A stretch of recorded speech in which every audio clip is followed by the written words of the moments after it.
देखा नारुतो के सामने पायल अचानक धुएं में बदलकर गायब हो जाती है। वो कुछ नहीं समझ पाता। वो गायब नहीं हुई, पायल अपने आखिरी खेल के लिए छिप गई थी। पायल के पिता नारुतो को मिलने बोला था। बूढ़ा आदमी, आंखों में पश्चाताप। नारुतो, आपकी बेटी पायल वो कोई भूत बन चुकी है।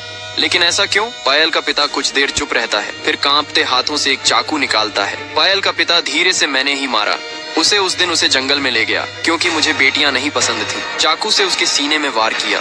ये रहा वही चाकू। नारुतो हैरान और गुस्से में, आपने अपनी बेटी को सिर्फ इसलिए मार दिया क्योंकि वो बेटी थी। पायल का पिता, अब वो लौट आई है, तुझे रोकना होगा। इसी चाकू से गांव में डर का माहौल है। तब एक आदमी हाँफता हुआ नारुतो के पास आता है। आदमी डरते हुए, नारुतो, गांव के सारे बच्चे गायब हो गए हैं। खेतों के पास कुछ लिखा मिला, खून से लिखा है, अब मेरी बारी है। नारुतो गुस्से में, पायल तू सच में राक्षस बन गई है। नारुतो चाकू लेकर खेतों की तरफ दौड़ता है। पायल के चारों तरफ बच्चे बैठे हैं, रो रहे हैं। पायल किसी को मारने ही वाली होती है। नारुतो वहां पहुंचता है। नारुतो चीखते हुए, बस कर पायल, ये बच्चे तेरा बदला नहीं है। पायल धीरे से, आंखों में आंसू, जब मेरे पापा ने मुझे मारा मैं रोई थी नारुतो, लेकिन किसी ने नहीं सुना। अब सबको सुनना पड़ेगा। नारुतो, तेरा दर्द सही था, पर ये रास्ता नहीं। तेरे पापा ने तुझे मारा था, मैंने नहीं, इन बच्चों ने नहीं। पायल धीमी आवाज में, क्या मैं सच में राक्षस बन गई हूँ नारुतो? नहीं, तू अब भी इंसान है, बस एक दर्द में डूबी आत्मा, और इस दर्द को अब खत्म करना होगा। नारुतो चाकू उठाता है, वही चाकू जिससे पायल की हत्या हुई थी।